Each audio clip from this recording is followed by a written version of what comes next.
네, 안녕하세요. 전쌤입니다. 자, 오늘은 요오드라는 미네랄에 대해서 간단하게 정리를 해보도록 하겠습니다.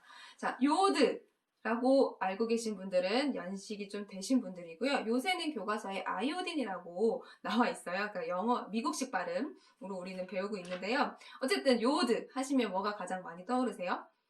저는 이제 미역이 제일 많이 떠오르고 그 다음에 갑상선 이렇게 두 가지가 떠오르더라고요. 그래서 요오드는 우리 몸에 아주 적은 양, 극소량으로 존재를 하게 됩니다. 그리고 이 요오드라는 미네랄은요, 갑상선 호르몬의 주성분으로서 갑상선 호르몬이 무슨 일을 하냐면 체내의 대사를 조절하잖아요. 에너지를 내게 한다거나 이런 식으로.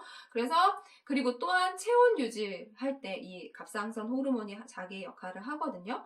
그래서 요럴 때 이제 요오드가 필요하겠죠. 그리고 이제 생식과 성장에도 관여하는 그런 그 미네랄이 요오드라고 보실 수 있겠습니다. 자, 기능은요. 중요한 건 갑상선 호르몬이에요. 그러니까 요오드는 갑상선 호르몬하고 관련이 있다. 이렇게 기억을 해주시면 좋을 것 같은데 혹시 이제 이건 조금 교과 과정은 아닌데 T3라는 호르몬이 있고요. T4라는 호르몬이 있어요.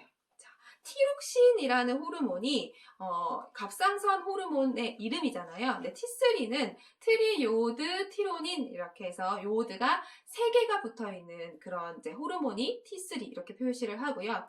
그 다음에 T4는 요오드가 몇 개 붙어있는 거겠어요? 4개 붙어있는 거겠죠. 그죠? 그러니까 티록신, 보통 우리가 티록신이라고 얘기하는 게 이 T4. 그래서 어쨌든 이 두 가지 호르몬이 나와서 이제 아까 얘기한 것처럼 체내 대사를 조절하거나 체온 유지하는 데 사용이 됩니다. 그래서 이 갑상선 호르몬의 역할은 그 체온을 유지, 그러니까 우리 몸에서 에너지를 태워서 일부는 생활하고 운동하고 이런 데 에너지를 사용을 하고요. 그 다음에 단순히 열을 낼 때도 그 에너지가 사용이 되겠죠. 그래서 그 자동차의 엔진 생각해 주시면 좋을 것 같아요. 우리가 휘발유를 넣잖아요. 그러니까 휘발유는 탄수화물과 같은 열량 에너지라고 생각을 해주면 엔진에서 그걸 태웁니다. 태우면 자동차가 앞으로 굴러가죠. 그죠? 그래서 우리 몸에서도 그런 일들이 일어나는데 이제 그 엔진 역할을 하는 게 세포 안에 있는 미토콘드리아라고 생각을 해주시면 돼요. 그래서 단백질, 탄수화물, 지방과 같은 열량 에너지를 먹었잖아요. 그럼 여기서 태워요. 태워서 자동차가 굴러가는 에너지가 ATP라고 보시면 되고요. 그러면 휘발유를 태웠을 때 자동차가 굴러가는 데만 에너지가 쓰이는 게 아니라 바깥으로 나가는 열이 훨씬 많거든요. 근데 체내에서도 마찬가지로 그런 열량 영양소가 타면서 에너지, 열이 나와요. 자, 그걸 가지고 우린 체온을 유지할 수 있게 되거든요. 어쨌든 그래서 그 에너지 생산을 자극한다. 열 생산을 자극하는 호르몬이 갑상선 호르몬이라고 보시면 되고요. 그 다음에 또 저는 이런 얘기만 생각을 했었는데 에너지 생산하고만 관련이 있다고 생각을 했었는데 갑상선 호르몬은요 단백질 합성을 촉진하기도 하고 그리고 뇌의 정상적인 발달에도 이 갑상선 호르몬이 중요한 역할을 한대요. 그래서 이 갑상선 호르몬이 그 제대로 분비가 되지 않으면 정상적인 신체 발달이 저하가 되고 뇌기능 장애가 일어난다고 합니다. 그래서 뱃속에 아이가 있을 때 엄마가 요오드가 부족하게 되면 갑상선 호르몬이 제대로 나오지 않고 그 태아가 머리가 작아지는 소두증에 걸린다고 해요. 그죠? 여러 가지 원인들이 있겠지만 갑상선 호르몬의 기능 저하 때문에도 그런 그 아이의 그 장애가 일어날 수 있으니까 정말 임신했을 때는 영양분들을 모든 걸 다 충분하게 드셔주시는 게 좋아요. 그래서 결핍증은 뭐가 있겠어요? 당연히 갑상선 호르몬하고 관련되어 있는 결핍증이 있겠죠. 그래서 갑상선은 혈액으로부터 요오드를 공급을 받아서 아까 얘기했던 이런 호르몬 T3나 T4 호르몬들을 만드는데요. 부족하게 되면 그러니까 혈액 내에 요오드가 부족하게 되면요. 이 요오드를 계속 더 많이 흡수하려고 갑상선이 점점 커져요. 그래서 갑상선 비대증 이런 말 들어보셨잖아요. 그거는 요오드가 부족하기 때문에 갑상선이 점점 비대해지면서 여기가 이렇게 막 튀어나오는 그런 겉보기에 그런 그 증상이 나타나거든요. 자, 이때 갑상선이 점점 커지면서 기관지를 압박을 한대요. 그래서 호흡곤란까지 일어날 수 있다고 합니다. 그래서 이런 증상일 때는 요오드를 공급해주면 크기가 점점 감소를 한대요. 그래서 이런 것들은 충분히 우리가 음식으로 조절을 할 수 있는 그런 질병이 되겠죠. 그리고 네, 이제 갑상선 기능 저하증에 대해서 조금 알아볼 건데요. 이제 결핍증 중에 하나죠. 요오드 결핍증 중에 하나고, 이 갑상선 기능 저하증은 여성에게 잘 나타나는 그런 질병 중에 하나입니다. 보통 출산과 같은 신체적인 큰 스트레스가 있을 때 이 갑상선 기능 저하증이 올 확률이 높대요. 그래서 우리가 아기 낳고 나서 조심해야 한다, 뭐 이렇게 얘기하는 것들, 또는 그 산 후에 나타나는 여러 가지 신체적 변화가 이 갑상선 기능 저하증과 굉장히 유사한 점이 많습니다. 자, 우선은 첫 번째 기초대사율이 감소를 하고요. 그다음에 권태감과 무기력감이 나타나게 되고, 그다음에 추위에 굉장히 민감해져요. 우리가 산후조리 잘못하면 뭐 뼈가 시리다 뭐 이런 얘기 하잖아요. 무슨 찬바람이 불면 그 부분만 차갑다 뭐 이런 얘기를 하는데, 사실 이것도 갑상선 기능 저하증하고 되게 비슷한 증상이라고 보시면 돼요. 그리고 월경 불순도 이제 갑상선 기능 저하증의 그런 증상이라고 합니다.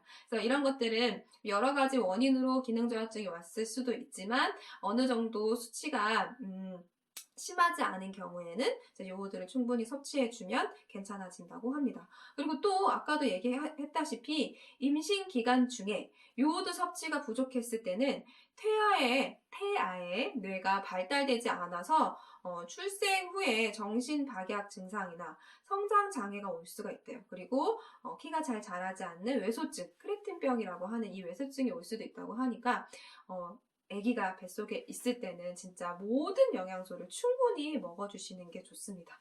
열량 영양소만 좀 조절을 해주시고요.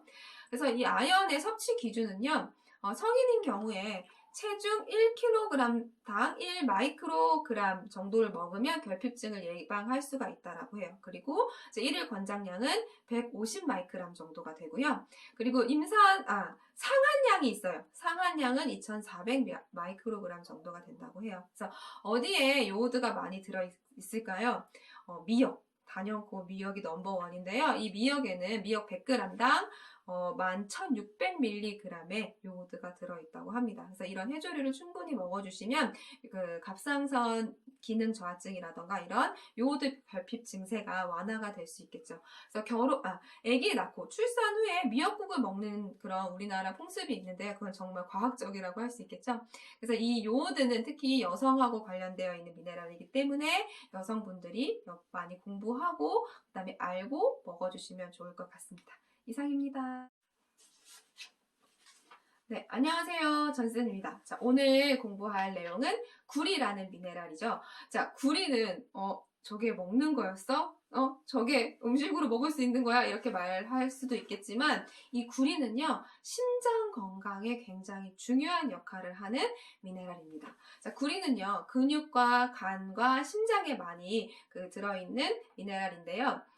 혈액에서는 이제 알부민이라는 이제 운반해주는 단백질과 결합한 형태로 혈액 내에서 이동을 하게 됩니다. 그래서 간까지 이동을 하거든요. 그래서 간에서 담즙 구성 성분으로 이용이 되거나, 아니면 철의 흡수를 도와주는 그 셀룰로플라스민이라는 성분을 합성을 하기도 한대요.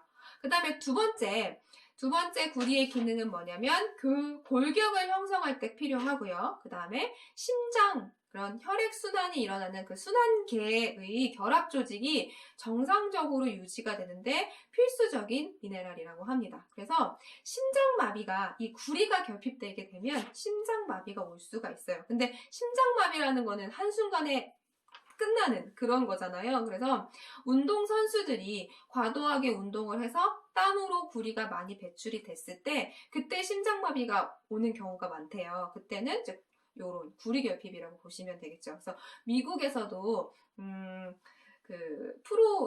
스포츠들이 많이 유명하잖아요. 근데 미국에서 경기 중에 심장마비로 사망하는 경우 보통 구리결핍이 많다고 합니다.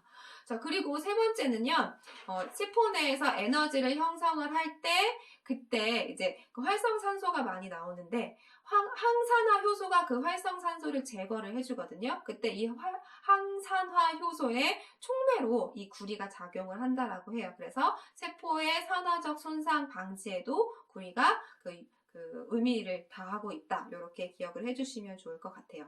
자, 구리의 결핍증은 좀 드물지만 우유를 먹는 영아, 그리고 조사나 그다음에 회복되고 있는 환자인 경우에는 결핍이 될 확률이 높대요. 그래서 어떤 결핍증이 있냐면 머리카락이나 피부가 탈색이 되는 그런 결핍증이 있다고 합니다. 그리고 나서 앞에서 얘기한 것처럼 철의 흡수를 도와주는 물질을 합성하는데 구리가 영향을 주기 때문에 빈혈이 일어나기도 하고 이런 결핍증이 점점 심해지면 뇌 손상을 일으켜서 사망을 하기도 한다고 합니다.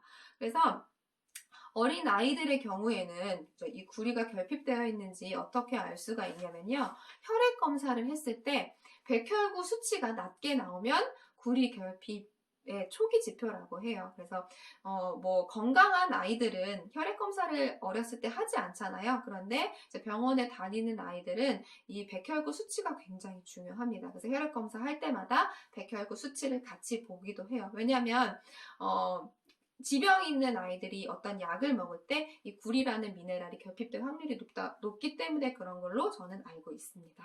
자, 그리고 결핍증 중에 윌슨병이라는 병이 있는데요. 이건 유전적인 질환인데, 유전성 질환인데, 선천적으로 구리의 대사가 잘 일어나지 않는 질환이라고 합니다. 그래서 정상적으로 구리가 배출되지 않아서 간에 이게 계속 구리가 쌓이는 그런 질병이래요. 그래서 간과 뇌와 신장 그리고 각막에 축적이 돼서 이 부분의 색깔이 약간 초록색으로 변한다고 합니다.